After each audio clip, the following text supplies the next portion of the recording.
Et si ton anxiété, ta fatigue et ton manque d'énergie ne venaient pas de ton cerveau, mais de ton intestin? Aujourd'hui, la science découvre que ton ventre influence directement ton humeur, ton stress et ton sommeil. Et ce que tu vas apprendre dans cette vidéo pourrait changer ta façon de voir ta santé. L'axe intestin-cerveau. Ton intestin et ton cerveau communiquent en permanence, jour et nuit. On appelle cette communication l'axe intestin-cerveau. C'est un véritable système de dialogue entre deux organes. Quand ton cerveau est stressé, ton intestin le ressent. Et quand ton intestin est perturbé, ton cerveau réagit aussi. C'est pour cela que certaines émotions peuvent provoquer des maux de ventre, des diarrhées, des ballonnements ou une perte d'appétit. Par exemple, si tu es très stressé avant un examen ou une réunion importante, tu peux ressentir un nœud dans le ventre. Ce n'est pas une image, c'est une réaction réelle entre ton cerveau et ton système digestif. Cette communication fonctionne dans les deux sens. Le cerveau influence l'intestin, mais l'intestin influence aussi le cerveau. Les quatre grandes voies de communication. 1. Le nerf vague. Le nerf vague est comme une autoroute d'information entre l'intestin et le cerveau. Il transmet en permanence des signaux. Par exemple, ton intestin peut envoyer un signal de satiété ou signaler un problème digestif ou transmettre un état d'inflammation. Le cerveau reçoit alors ces informations et ajuste les réponses du corps. Le système nerveux intestinal. Ton intestin possède son propre système nerveux. On l'appelle le système nerveux entérique. Il contient des centaines de millions de neurones. C'est pour cela que certains scientifiques appellent l'intestin le deuxième cerveau. Les hormones et neurotransmetteurs. Ton intestin produit plusieurs molécules qui influencent ton cerveau. Sérotonine, dopamine, GABA. Ces molécules jouent un rôle dans l'humeur, le sommeil, la motivation, la gestion du stress. En réalité, plus de 90% de la sérotonine du corps est produite dans l'intestin par des cellules de la paroi digestive.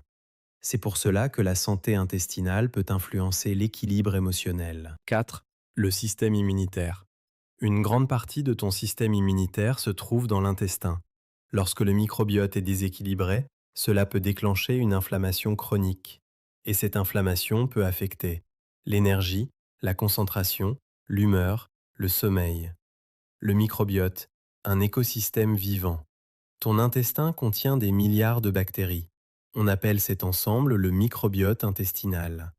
Ces bactéries jouent un rôle essentiel dans la digestion, l'immunité, la production de vitamines, l'équilibre du système nerveux. Un microbiote équilibré favorise une bonne digestion, une meilleure énergie, une humeur plus stable, un sommeil de meilleure qualité. Quand l'intestin se dérègle, lorsque le microbiote perd son équilibre, on parle de dysbiose intestinale. Dans ce cas, les mauvaises bactéries prennent le dessus et plusieurs problèmes peuvent apparaître. L'inflammation augmente, la digestion devient difficile, la fatigue apparaît, le stress augmente, l'anxiété peut apparaître. Par exemple, certaines personnes remarquent que lorsqu'elles mangent trop de produits industriels ou trop de sucre, elles ressentent ballonnement, fatigue après le repas, irritabilité, troubles digestifs. Avec le temps, ce déséquilibre peut influencer le système nerveux, et c'est là que peuvent apparaître anxiété, troubles du sommeil, fatigue chronique, baisse de motivation.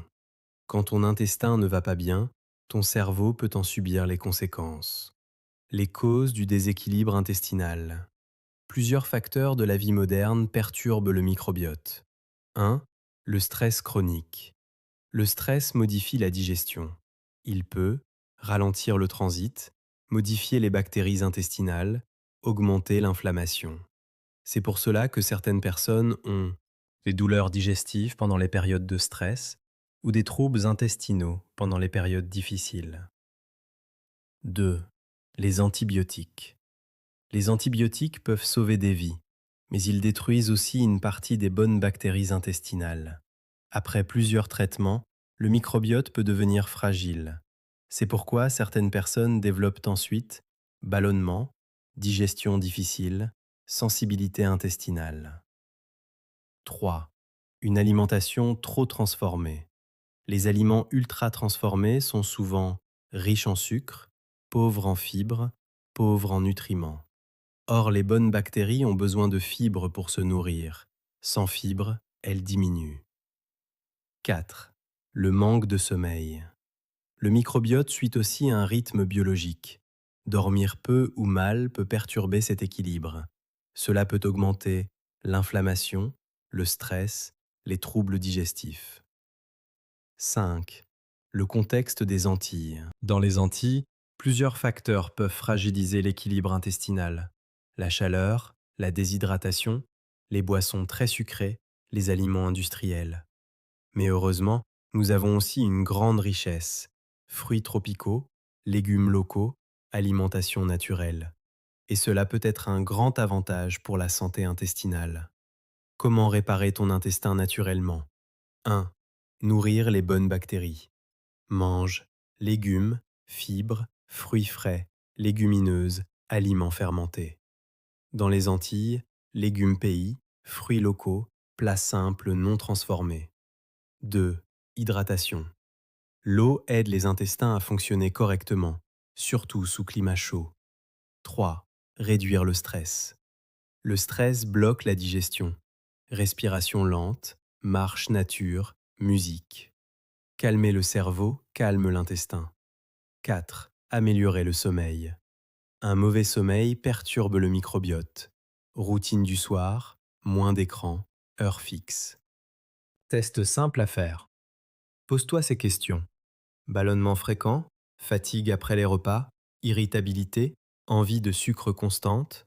Si oui, ton intestin demande de l'aide. Ton intestin n'est pas juste un organe digestif, c'est un centre de commande pour ta santé mentale, ton énergie et ton sommeil. Prends soin de ton intestin et ton cerveau te remerciera. Docteur Kael Raphaël, Vie en équilibre. Abonne-toi pour la prochaine vidéo. Comment reconstruire ton microbiote en 30 jours.